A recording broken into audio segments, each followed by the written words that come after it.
안녕하세요. 정프로 부동산 TV입니다. 오늘은 반드시 알아야 할 세법 개정안 국회 의결 상황, 그 요점 정리를 한번 해드리도록 하겠습니다. 요즘 세법은 정말 자주 개정이 되기 때문에 뉴스에 나오는 내용들만 대충 보고는 절대 안 되니까 제가 오늘 말씀드리는 특히 부동산과 관련된 내용 중에 이번 의결 후에 취소된 내용은 반드시 아셔야 하니까 주목하시기 바랍니다. 자, 영상 시청 전에 좋아요, 구독은 꼭꼭 부탁드리고요. 그럼 영상 시작해 보도록 하겠습니다. 특히 이번 내용은 1세대 1주택 비과세 한도가 기존 9억에서 12억으로 완화되었고요. 그리고 아마 시청자 여러분들도 잘 아실 겁니다. 2021년 12월 8일 양도분부터 시행이 지금 적용이 되었습니다. 자, 세법을 강화하려고 했다가 다시 취소된 내용 세 가지도 제가 말씀을 드릴 텐데요. 아무래도 내년에 선거를 의식해서 영향을 받는 모양새입니다.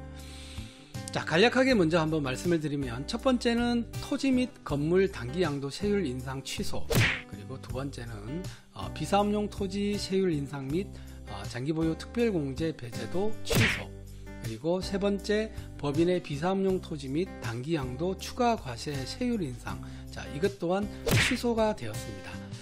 자, 결국은 주택 외의 나머지 부동산들의 부동산 투기를 막기 위해서 세법을 강화를 하려고 했었는데요. 자, 이 모든 내용들이 선거가 의식이 되었는지는 몰라도 일단은 취소가 되었습니다. 오늘은 그 내용에 대해서 제가 조금 더 상세히 한번 설명을 해드리도록 하겠습니다. 자, 정부는 2021년 3월에 부동산 투기 건절 및 재발 방지 대책을 발표하면서 투기 목적의 토지 및 상가 취득을 규제를 한다고 했습니다. 자, 첫 번째로 토지 및 상가의 단기 양도세율을 2022년도부터 60에서 70%로 인상을 하고, 그리고 개인의 비사업용 토지의 양도세율도 기존 세율에서 10% 추가 과세하던 것을 10% 더 올려서 20%로 인상을 하고, 거기에다가 장기보유 특별공제를 배제하기로 했기 때문에, 자, 올해 이 내용 때문에 비사업용 토지를 이렇게 서둘러 처분하시는 분들이 계셨는데요. 결국은 12월이 돼서 이게 통과가 되지 않으면서 먼저 이렇게 토지를 매매하셨던 분들, 본의 아니게 피해를 보시는 이런 사례도 발생을 하게 되었습니다. 자, 세 번째는 법인의 비사업용 토지 양도시 추가과세 세율을 현재 10%에서 20%로 인상하기로 했었습니다. 자, 그러나 이와 관련해서 의원 입법한 형식으로 국회에서 소득세법 개정안과 법인세법 개정안을 발의를 했는데요. 과연 이 내용들이 이번 정기국회에서 통과가 되었는지, 아니면 통과가 되어서 수정이 되었는지, 아니면 통과가 안 되었는지, 자, 여기에 대해서는 또 잘 다루는 매체들이 없습니다. 그래서 제가 오늘 그 내용에 대해서 말씀드리니까요, 한번 자세히 한번 들어보시기 바랍니다. 자, 우선 첫 번째입니다. 토지 및 건물의 단기 양도 세율은 내년에도 1년 이내는 50%, 2년 이내는 40%의 세율이 적용이 됩니다. 자, 토지 및 건물을 2년 이상 보유하고 양도하면 원래는 기본 세율을 내시죠. 하지만 취득일로부터 2년 이내 양도할 경우에는 조금 더 세금을 많이 내게 되어 있습니다. 단기 양도세율이 적용이 되는데요. 토지 및 건물의 단기 양도세율을 2021년 6월 1일부터 적용되는 주택 단기 양도세율과 동일하게 1년 이내 양도 시에는 70%, 1년 초과 2년 이내 양도 시에는 60%로 인상하는 세법 개정안을 발의했는데요. 자, 해당 안건은 이번 회기에서는 논의하지 않기로 하였습니다. 법안이 완전히 폐기된 건 아니지만 이번 정기국회에서 논의하지 않기로 했기 때문에 또 야당도 반대를 하고 있고, 또 내년 초에 또 대선이 있기 때문에 당분간은 제가 볼 때는 개정이 쉽지는 않을 것 같습니다. 따라서 2022년도에 토지 및 건물을 단기 양도할 경우 올해처럼 1년 이내는 50%, 그리고 2년 이내는 40%, 그 다음 2년이 경과한 후에는 기본 세율이 적용된다는 거 알고 계시면 좋을 것 같습니다.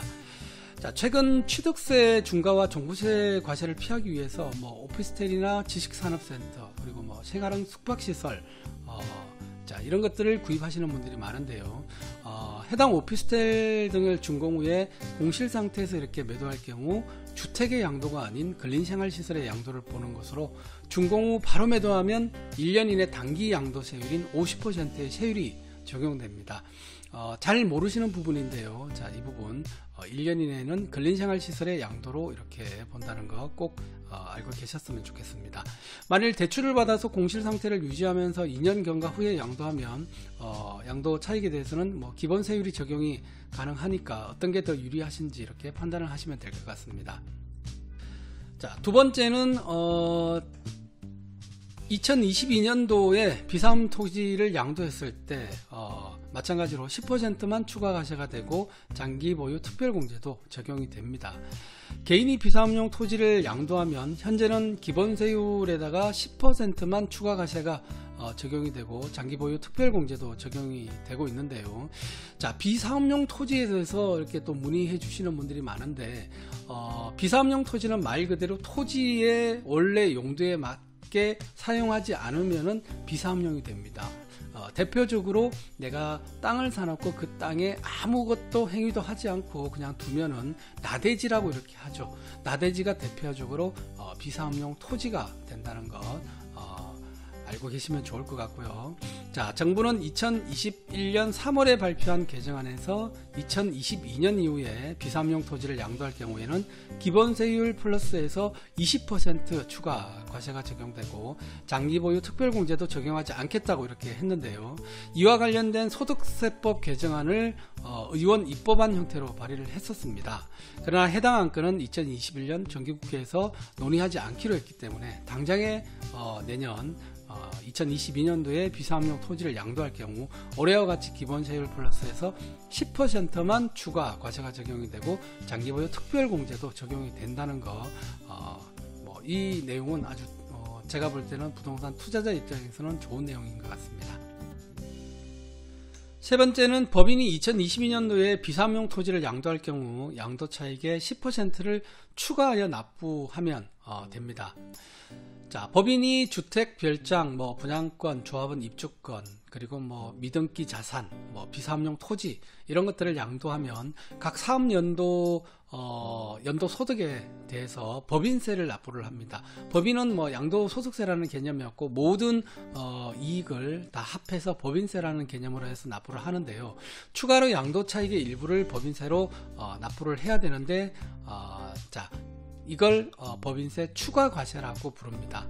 법인세 추가과세세율이 2021년도 양도분부터는 기존 10%에서 20%로 인상이 되었습니다. 자, 비사업용 토지는 종전과 같이 10%가 적용이 되고 있는데요. 정부가 비사업용 토지의 추가과세세율을 2022년도부터에는 20%로 인상하기로 세법 개정안을 발의를 했지만 해당 개정안이 이번 국회에서는 통과가 되지 않았습니다.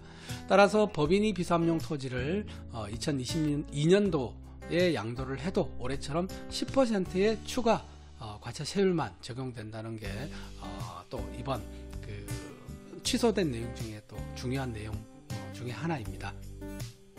자, 추가로 법인 관련해서 하나를 더 말씀을 드리면 법인이 주택과 분양권 등을 단기에 이렇게 양도를 했을 경우 추가 과세세율이 또 인상이 되지가 않았습니다. 올해 민주당 의원 중에 강병원 의원과 천준호 의원이 법인이 주택과 분양권, 입주권 등을 단기에 양도했을 경우 법인세 추가 과세세율을 현재 20%에서 최대 50%까지 이렇게 인상하는 법인세법 개정안을 발의를 했었는데요. 자, 이 안건도 이번 정기국회에서는 논의하지 않기로 했습니다. 따라서 2022년도에 법인이 주택, 분양권, 입주권 등 법인세 추가과세 대상 물건을 단기 양도할 경우에도 양도차익의 20%만 추가로 이렇게 납부를 하시면 될 것 같습니다. 자, 지금 보여드리는 이 내용이 되겠네요. 그죠?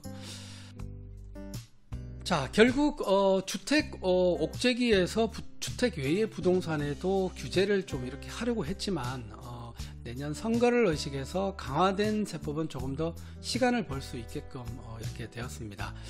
자, 이에 맞춰서 부동산 매수를 고민하시는 분들은 다시 한번 전략을 짜시면 될 것 같습니다.